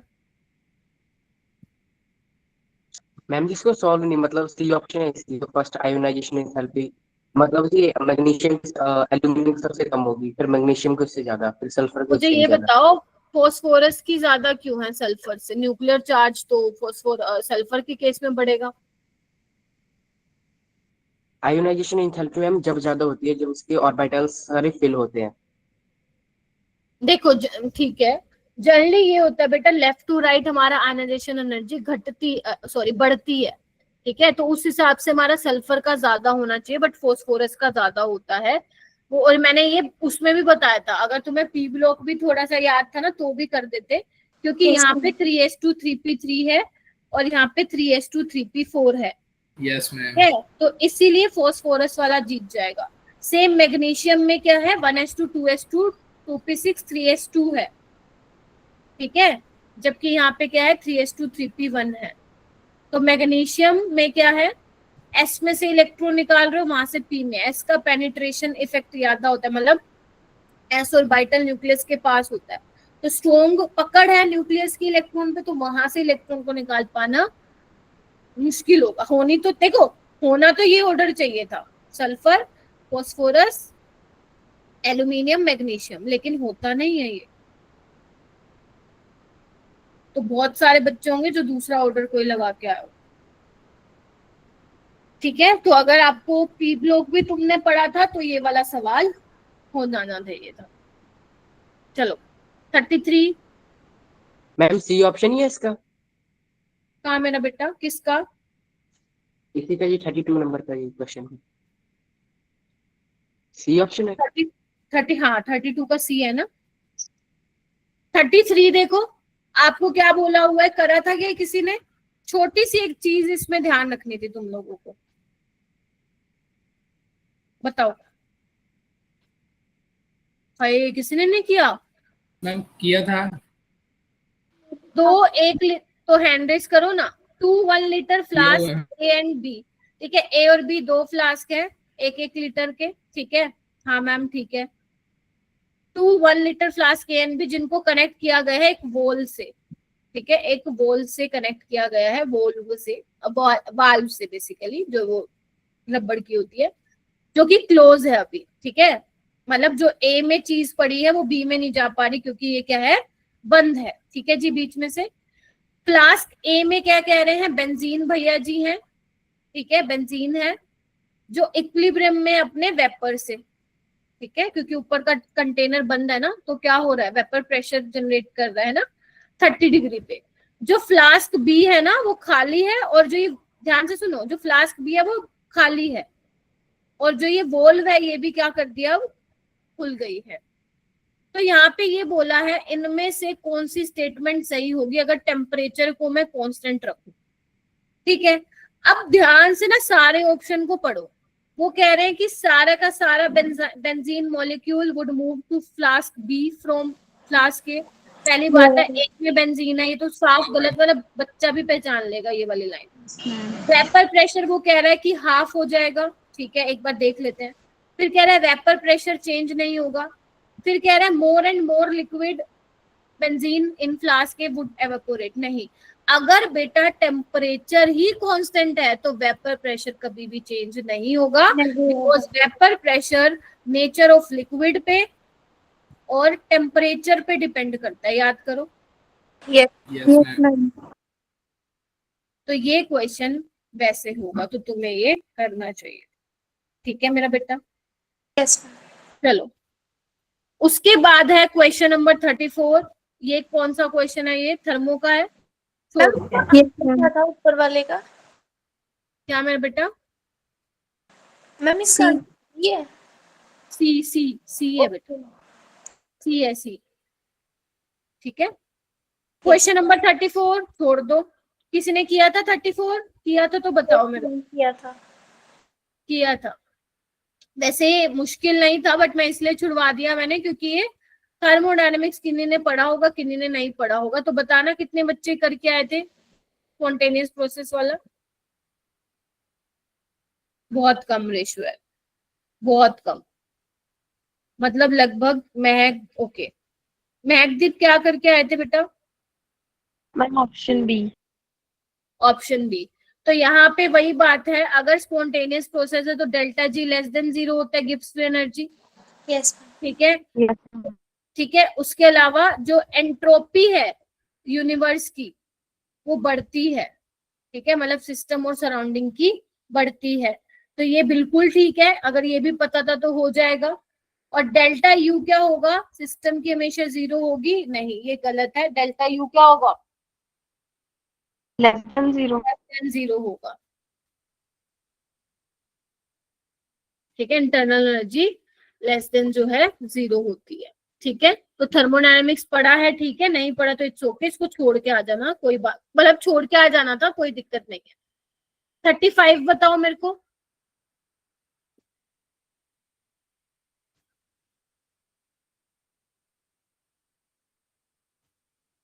थर्टी फोर आपका एटॉमिक स्ट्रक्चर का कोई करके आया था क्या? Yes ma'am. यहाँ पे बेसिकली आपको वेलोसिटी दे रखी है इलेक्ट्रॉन की, सरकमफ्रेंस बताना था, तो क्या करोगे? mvr क्या होता है, nh/2 होता है, तो 2πr क्या होगा, nh/mv होगा। MV। अब तुम्हें बता नहीं रखा कि कौन सा एक्साइटेड स्टेट है, n is equal to first excited state मान के चल लो, n is equal to 2, h की वैल्यू पुट करो, मास इलेक्ट्रॉन का पुट करो, वेलोसिटी तुम्हें दे रखी है, तुम्हारे पास सरकमफ्रेंस आ जाएगा, तो ऐसे कर लो। वरना वेलोसिटी का फॉर्मूला होता है 2.18 into 10⁻6 z/n। z is atomic number, n is orbit number. ठीक है, तो यहाँ से z तो 1 होगा, वेलोसिटी दे रखी है, n आ जाएगा, और n जब तुम निकालोगे 2 आएगा। Yes Getting my point? और r का फॉर्मूला क्या होता है, 0.529 n²/z, तुम ये निकाल लो यहाँ से। ठीक है, ये किस में आएगा आप लोगों का, क्या बोलते हैं, आर्मस्ट्रांग। आर्मस्ट्रांग में आएगा। उसके बाद 2πr में क्या करो, ये वाली वैल्यू पुट कर देना, आ जाएगा। तुम्हारी मर्जी, ऐसे करना ऐसे करो, ऐसे करना ऐसे करो, आंसर तुम्हारा ऑप्शन नंबर डी आएगा। ठीक है, अरे अरे हाँ यार, सी आएगा, सिर्फ उसका ही डिफरेंस है पावर का, 10⁻⁴ में, तो सी ऑप्शन इसका आ जाएगा, और आ जाएगा बिना उसके, आ जाएगा कैलकुलेटर पे।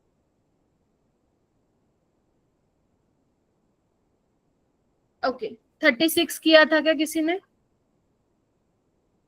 जो आपको मुश्किल लग रहा है छोड़ दो, अगर आप चाहते हो मैं डिस्कस भी नहीं करने वाली उन क्वेश्चन को, जब आपने वो चैप्टर किया ही नहीं है।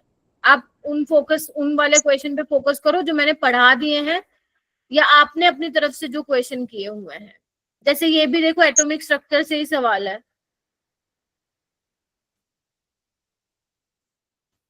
मैम जी मैंने किया था ये वाला क्वेश्चन। हम किया था ही।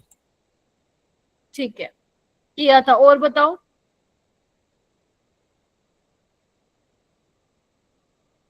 मैम जी हाइजेनबर्ग अनसर्टेनिटी प्रिंसिपल से होगा। वेरी गुड, ये बात कितने बच्चों को पता थी? नहीं पता थी तो छोड़ देते। देखो सवाल, इस बार ना इन्होंने थोड़ा सा पेपर को लैंग्वेज से थोड़ा सा वो कर दिया है, यहाँ पे नहीं पता था ना बहुत बच्चों को। ठीक है, चलो मैं बता देती हूँ जिन बच्चों ने कर लिया था, ठीक है, जिन बच्चों ने नहीं किया तो आप छोड़ दो अभी के लिए।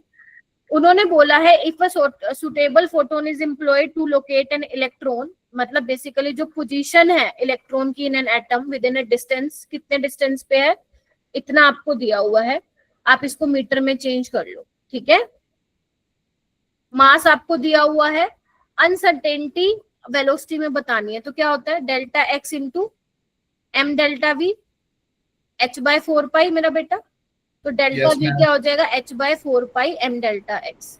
पाई को वैसे का वैसे रहने दो, h की वैल्यू होती है 6.626 इंटू 10⁻⁻34 जूल सेकेंड।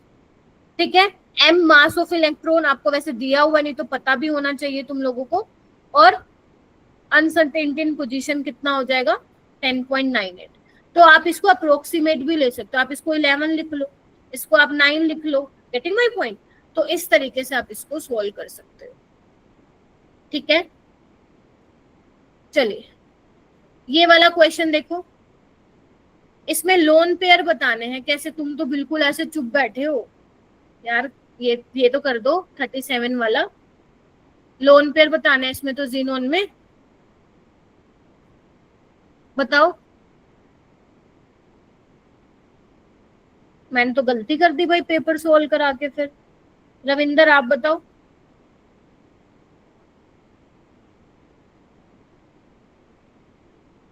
कितने लोन पेयर होंगे यहाँ पे? रविंदर अरे बोलो, 2 पॉइंट पे मैम 3। हाँ D ma'am D option. Very good. 3 lone pair होंगे, ठीक है। Yes. यहाँ पे 2 होंगे और यहाँ पे 1 होगा। एक होगा। चलिए ये वाला देखो 38 वाला कैसे करोगे सवाल, तरीका बता देती हूँ। आपको KSP निकालना बेटा PbBr2 का। तो ये टूटेगा कैसे, स्पेरिंगली सोल्यूबल सोल्ट है, Pb + 2 Br नेगेटिव में टूटेगा। Yes ma'am. ठीक है, जो अब ना जो चैप्टर आप लोगों ने नहीं करके मैं नहीं कराऊंगी उसके क्वेश्चन, मैं वो वाले क्वेश्चन करा रही हूँ जो आप लोगों को मैंने पढ़ाए हैं, तो उसमें से एटलीस्ट आप लोगों को बनाने चाहिए।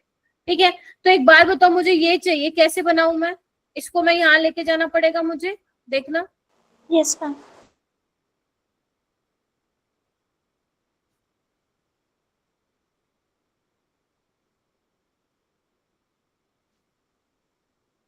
ठीक है, अब तुमने इसको पलटा है तो इसका ये भी पलटना पड़ेगा। ठीक है, तो तुम्हारा ई नोट आ जाएगा, यहाँ से कितना आ जाएगा ई नोट, -0.122 आ जाएगा।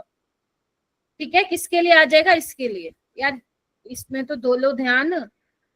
Yes ma'am.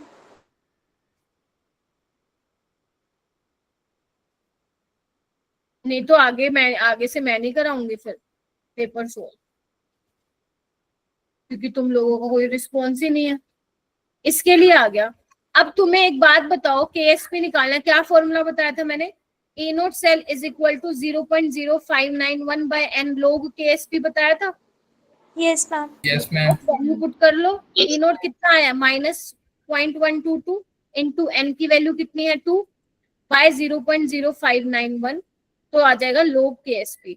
अब log KSP कितना आ जाएगा सोल्व करने में, मैंने सोल्व किया था, ये आ जाएगा तुम्हारा लगभग -4.128। अब तुम्हें एंटी लॉग नहीं दे रखा, पेपर में दे रखा होगा, डोंट वरी। मैंने शायद बताया भी था, जो डेसिमल से पहले वाली वैल्यू है वो 10 की पावर में चली जाती है, याद करो। Yes ma'am. बाकी का एंटी लॉग निकालना है, इसका तुम्हें पेपर में दिया जाएगा, बट यहाँ पे नहीं दे, इट्स ओके। अब ये देखो -4 आया है, यानी कि इसके आसपास वाली कौन सी पावर है, ए वाली है मैम। ए वाली। तो ऐसे करके तुम इसको कर सकते थे, बाकी पेपर में तुम्हें 0.128 का एंटी लॉग दे दिया जाएगा। ठीक है, इसको ऐसे करना था। अब ये क्वेश्चन मत कहना कि मैम हम करके नहीं आए, क्यों नहीं करके आए, मैंने ये पढ़ाया था इलेक्ट्रो में। ठीक है, उसके बाद 39 में तुम्हें क्या करना था, लोन पेयर बताने थे किसमें सबसे ज्यादा होंगे, सबसे ज्यादा किसमें होंगे, XCF2। 3 लोन पेयर होंगे, यहाँ 2 लोन पेयर होंगे, और यहाँ पे कितने होंगे, 12/2 6 1, और यहाँ पे 0। 0। अब तुम देख रहे हो कैसे सवाल पूछे इन्होंने केमिकल बॉन्डिंग से। 40 वाला ये तो करवाया था चैप्टर। Yes ma'am. हाँ तो बताओ ma'am A option. Ma'am zinc. देखो, रिड्यूसिंग एजेंट का मतलब जो दूसरों को ऑक्सीडाइज करे और जो दूसरों को रिड्यूस करे, और खुद जो ऑक्सीडाइज। दूसरों को रिड्यूस करे और खुद को ऑक्सीडाइज करे।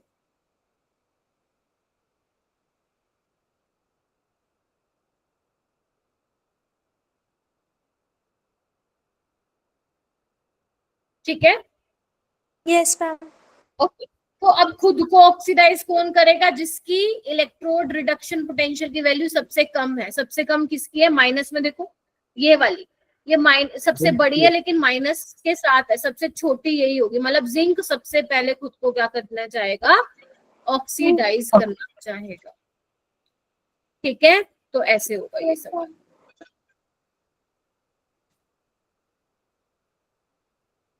41 क्या करवाया था सवाल क्लास में, यस हाँ, ma'am. Yes ma'am.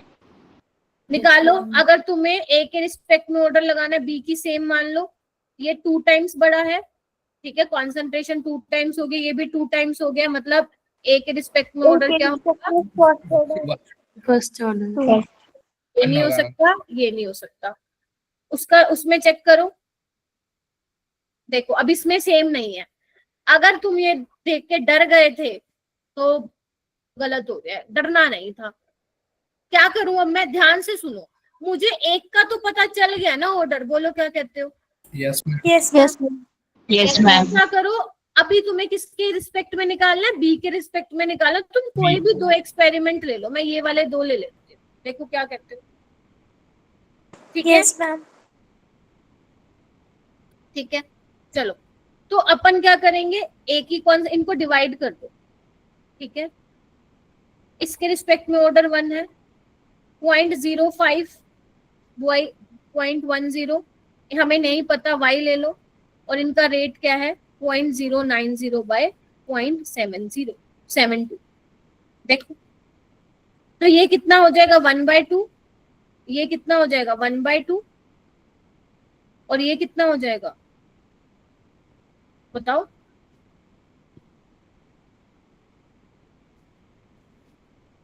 One by 8 हो जाएगा क्या? यार Yes, तुम ma'am. लोग को मैं Yes, मैथ ma'am. सिखाऊं क्या? मेरे को लगा था तुम लोगों को आती है मैथ्स, अब ऐसे करोगे क्या?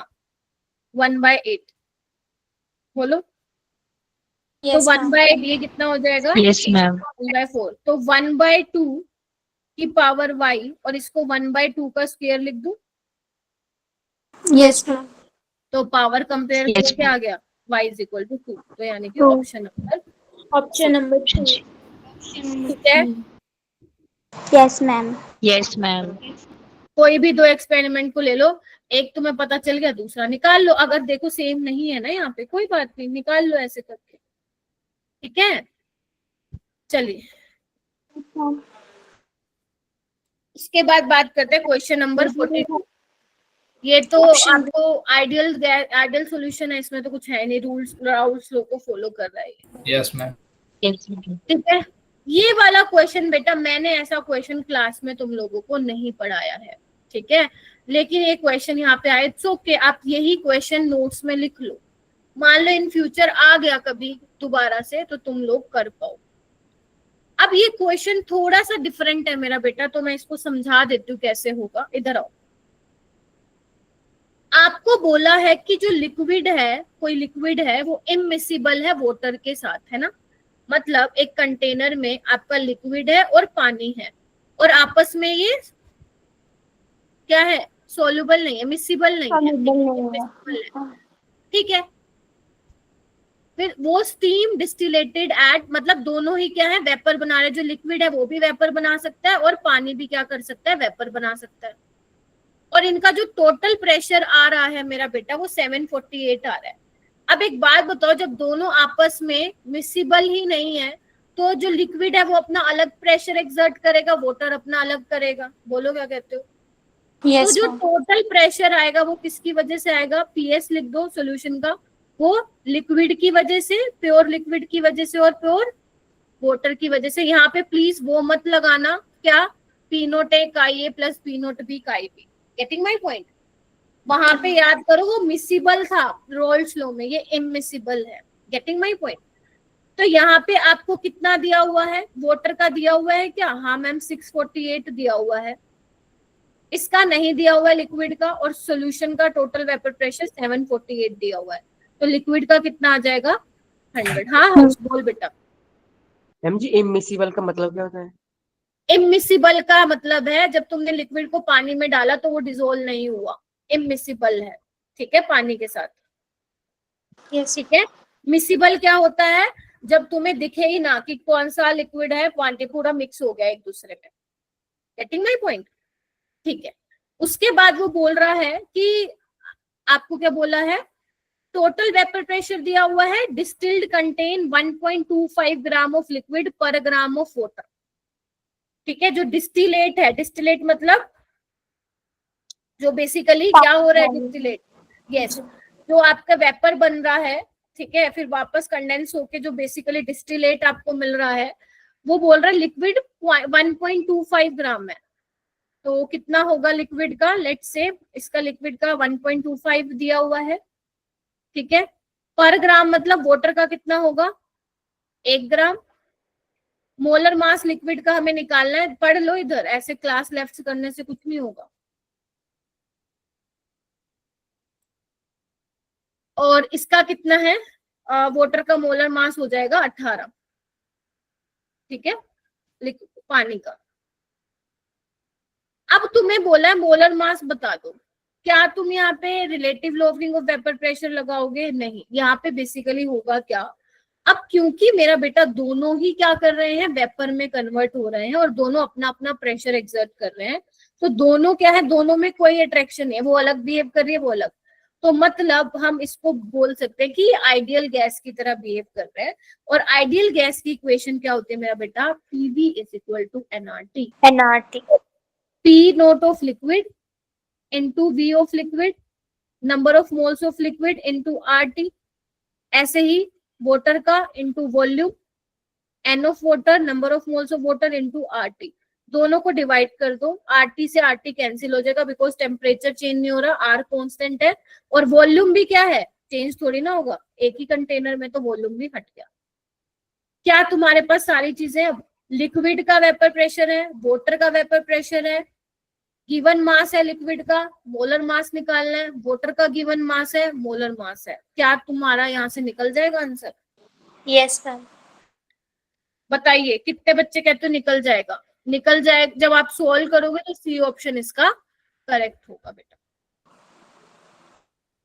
मैम ऐसे इस कर पे ना मेरा इतना टाइम वेस्ट हुआ, मुझे लगा कि मैम ने इतनी बार करवाया हुआ है ये सॉल्यूशन चैप्टर, मुझसे ही कहीं नहीं, mistake हुई है। यहाँ पे भी मैं आप लोगों को एक चीज करना चाहती हूँ, कई बार हमारा चैप्टर बहुत स्ट्रॉन्ग होता है, नो डाउट, बट पेपर में ऐसा क्वेश्चन आ जाता है जो हमने प्रीवियस ईयर में या क्लास में नहीं किया, तो वहां पे आपको ईगो पे नहीं लेना कि अरे हम तो ये पढ़ के आए करके ही जाएंगे। अगर वो आपने इतने क्वेश्चन किए उसमें ऐसा था ही नहीं, तो मतलब वो सबके लिए डिफिकल्ट है फिर सवाल। तो ऐसे क्वेश्चन में आपको टाइम नहीं बर्बाद करना, अगर बिल्कुल आइडिया नहीं लग रहा, अगर आपने किया ही नहीं ऐसा क्वेश्चन, तो बढ़ो ना आगे फिर। Getting my point? आपको बढ़ना आगे, आपको नहीं करना फिर अटेम्प्ट। ठीक है, चलिए ये बताओ, मोलिबेल्डियम, प्लेटिनम, टेनेसिन, टेनेसिन आपका कौन से ग्रुप का है? 17 का मैम। 17 का मैम। तो सी का आर आएगा, और डी Yes, ma'am. एस्टानिन भी क्या है, इसका है, तो ये तो दोनों हो गए सेम।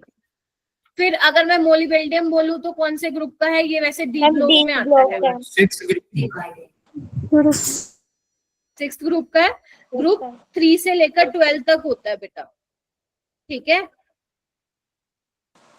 हम तो क्रोमियम के नीचे आता family है में ये belong मोलिबेल्डियम, करते हैं। तो ये 6th ग्रुप का है, ए का हो जाएगा पी, ठीक है, तो बी का हो जाएगा क्यू, इस तरीके से। मैम इसमें ना ठीक है। एरर था, इन्होंने सी का भी आर दिया हुआ है, डी का भी आर दिया हुआ है।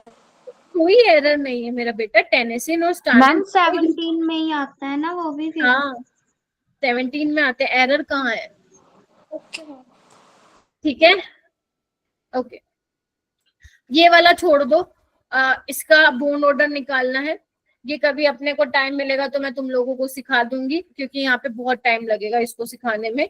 किसी ने किया था ये सवाल? नहीं किया होगा, छोड़ दिया होगा पक्का।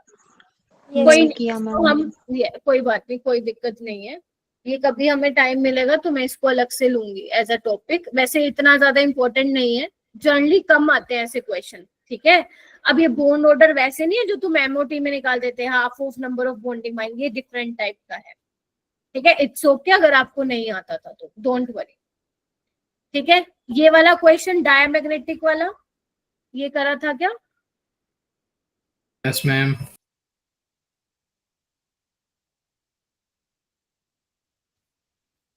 ये तो करना चाहिए था, डायमैग्नेटिक वाला, ये आपको जनरली पढ़ाया जाता है कि ये बहुत इंपॉर्टेंट है। अब डायमैग्नेटिक कैसे बताओगे?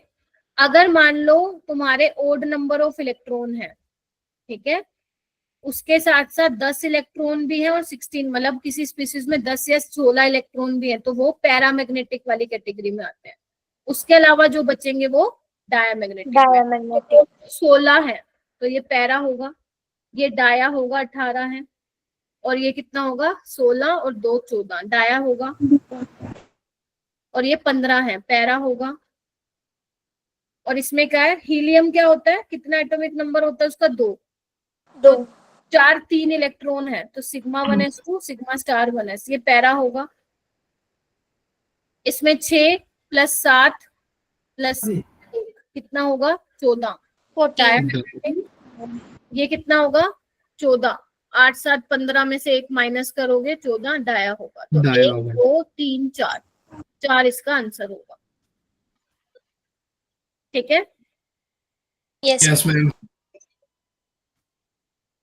ओके। 47 थर्मो का है, स्किप कर दो, अगर नहीं किया है तो इट्स ओके। जब किया ही नहीं है तो मेरे को कोई फायदा भी नहीं लग रहा है इसको करवाने का, क्योंकि आपको रिस्पॉन्स ही नहीं आ रहा है इसमें। ठीक है, 48 2 gram of H2 react with 10 gram O2 to form water. ये किया, ये तो आसान था। Yes ma'am. मैम 2 ग्राम आपको ये दिया, 10 ग्राम ये दिया। सबसे पहले तो ये पता लगाओ कि लिमिटिंग रिएजेंट कौन सा है। नंबर ऑफ मोल्स निकाल लो, इसके 1 मोल आएंगे और इसके आएंगे 10/32। ठीक है, बोलो। और बैलेंस भी कर लेना इसको। बैलेंस है क्या? नहीं, ये बैलेंस नहीं। तो बेसिकली लिमिटिंग रिएजेंट के लिए हमें क्या करना पड़ता है, नंबर ऑफ मोल्स को डिवाइड करना पड़ता है स्टोइचियोमेट्रिक कोएफिशिएंट से। तो 1/2 ये 0.5 आ जाएगा, यहाँ पे तो 1 ही है, तो 10/32 कितना आ जाएगा, 5/16 आ जाएगा। मतलब ये ज्यादा छोटी वैल्यू होगी, यस तो लिमिटिंग रिएजेंट है। तो एक बात बताओ, 1 मोल O2 से 2 मोल पानी मिल रहा है, यस बोलो। मैम। Yes ma'am.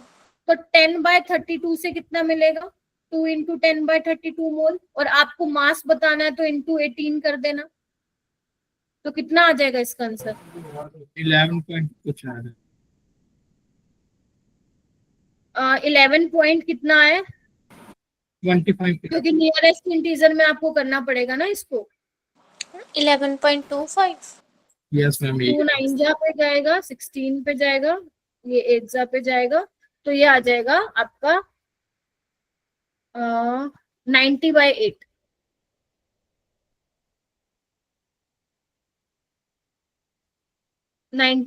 आ जाएगा। ये आ रहा है 11.25, तो 11 इसका आंसर आ जाएगा। ठीक है, यस मैम। Yes ma'am. कर लोगे, ये तो आसान था। Yes ma'am. Yes ma'am. चलिए कोई बात नहीं था तो कर लीजिएगा। ओके, उसके बाद ये वाला सवाल 49 वाला किया था क्या? Yes ma'am. कितने बच्चों ने किया था और ठीक था आप लोगों का? यार तुम लोग क्वेश्चन क्यों नहीं कर रहे हो? ऐसे तो हमने किए थे बेटा क्लास में। मेरा तो कोई फायदा ही नहीं लग रहा है। इससे अच्छा मैं आगे ही DNF लोग चालू करवा देती आज तुम लोगों को। तुम लोग कर ही नहीं रहे हो बेटा पेपर, ऐसे कैसे काम चलेगा? क्या था इस क्वेश्चन में? फर्स्ट ऑर्डर रिएक्शन 50% कंप्लीट हो रही है 20 मिनट में, ये T½ है, टी हाफ और 1 लिख लो यहाँ पे, और 5 मिनट 47 डिग्री पे कर रहे हो तो 5 मिनट में हो रही है, ये 2 है। ठीक है, तो यहाँ से क्या होगा, यहाँ से K1 निकल जाएगा 0.69/20, या ln 2/20 कर लेना। यहाँ से K2 निकल जाएगा कितना, 5। तो log K2/K1 EA/2.303 R T2 - T1 T1 T2। अब देखो कैलकुलेशन फिर तुम्हें करनी थी। Yes ma'am. आपको दिया हुआ है R, आपको ये लेना था, log 2 सारी वैल्यूज आप लोगों को दी हुई थी, आपको ये वैल्यू पुट करनी थी और आंसर लाना था। आप इसको पूरा सोल्व मत करिएगा, 0.693/20 और 0.693/5 तो वो कैंसिल हो जाएगा ना, 4 सा आ जाएगा, तो डायरेक्ट आपका सोल्व हो जाएगा फिर वहां से। ठीक है, तो इसको आपको सोल्व नहीं करना था। अगर किसी ने इसको सोल्व किया तो फिर वो कैलकुलेशन में उलझा रहेगा। ठीक है, 50 में देखो क्या बोला था, स्पेसिफिक कंडक्टेंस दी हुई है of A saturated solution of AgCl। ये भी क्लास वाला ही क्वेश्चन है। Yes ma'am. दिया हुआ है 1.826 साइमन सेंटीमीटर इनवर्स। आपको मोलर कंडक्टिविटी दे रखी है AgCl की, आपको सोल्युबिलिटी निकालनी है मिलीग्राम पर लीटर। तो हम लोग जो फॉर्मूला पढ़ते थे बेटा, कप्पा × 1000/C पढ़ते थे, तो यहाँ पे सोल्युबिलिटी भी कंसंट्रेशन है। तो जब तुम सोल्युबिलिटी यहाँ से निकाल के आओगे, क्योंकि तुम्हें कप्पा दिया हुआ है, मोलर कंडक्टिविटी दे रखी है, यहाँ से सोल्युबिलिटी निकल के आएगी मोल पर लीटर में। Getting my point? अब मोल पर लीटर में निकल के आएगी, तुम्हें निकालने मिलीग्राम पर लीटर में, तो तुम्हें क्या करना पड़ेगा, जो भी आएगा उसको क्या करना पड़ेगा, AgCl के मोलर मास से मल्टीप्लाई करना पड़ेगा, तो ये आएगा ग्राम पर लीटर में। फिर इसको चेंज करना है मिलीग्राम में, क्योंकि 1 ग्राम होता है 10⁻³ मिलीग्राम। तो बस यूनिट का हेर फेर था, बाकी तो कुछ खास था ही नहीं बेटा क्वेश्चन में, बाकी Yes, कुछ खास नहीं था क्वेश्चन में। ठीक है, तो इस तरीके से क्वेश्चन को करना था। तो ये कुछ क्वेश्चन थे। तो अगर तुम्हें 11th का नहीं आता, थर्मो का नहीं आता, स्किप कर दो बेटा, कोई प्रॉब्लम नहीं है। अब नहीं आता तो फिर वो तो पढ़ने पे आएगा ना। अब मैं करवा भी दूं, जब तुम्हें समझ में ही नहीं आएगा तो फिर मेरा तो कोई सेंस ही नहीं बनता उस क्वेश्चन को कराने का। ठीक है, सो आप लोग कोई बात नहीं, अगर आपका 25 क्वेश्चन आया है केमिस्ट्री में, आप 10 कर लो ना अभी के लिए। किसने कहा है 18 करो? 10 कर लो। कम से कम ये तो होगा ना, जो 10 तुम्हारे ठीक हुए हैं वो तुम्हारे 40 नंबर बना के दे गया तुम्हें। आप समझ रहे हो? और जैसे जैसे तुम अपने चैप्टर को स्ट्रॉन्ग करोगे, क्वेश्चन करोगे, प्रैक्टिस, ये 40 से नंबर बढ़ेगा। तुम पहले अपना छोटा टारगेट बनाओ, तुम एकदम बड़े पे चले जाओगे तो बात नहीं बनेगी। आप 10 से 11 क्वेश्चन का टारगेट बनाओ केमिस्ट्री में करने का, 10 से 11 बना लो मैथ्स में करने का, और 6 से 7 क्वेश्चन कर लो, सॉरी फिजिक्स, और 6 से 7 मैथ्स में। तो तब भी तुम्हारे कितने बन जाएंगे? 80, और ये कितना होगा? 24। 100 नंबर ये बन गए। अब कहोगे मैम 100 नंबर में तो क्वालिफाई नहीं होएगा हमारा, मतलब हमारे पास तो कैटेगरी एडवांटेज नहीं है। कोई बात नहीं, किसने कहा एकदम से कल है क्या जेई? धीरे धीरे करोगे तभी तो करोगे। ठीक है, थोड़ा सा आप लोग ध्यान रखिए। अगर आपको इनमें से किसी भी क्वेश्चन का सॉल्यूशन चाहिए, आप मुझे डाउट सोल्विंग ग्रुप में टैग कर देना, मैं दोबारा आप लोगों को शेयर कर दूँ। ठीक है, तो आज के लिए इतना ही तो करते हैं। ठीक है जी।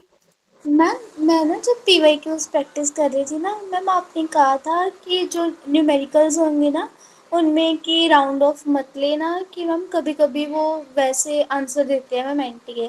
मैम मैंने ना राउंड ऑफ नहीं लिया उनमें, मतलब पूरा न्यूमेरिकल सॉल्व किया मैम, बट जब मैंने सोल्यूशन देखा उनका मैम, उन्होंने राउंड ऑफ के अकॉर्डिंग दिया हुआ था आंसर। हाँ, तो कई बार वो दे देते हैं, ऐसे कोई वो नहीं है, कई बार ले लेते हैं, बट आप राउंड ऑफ मत ले।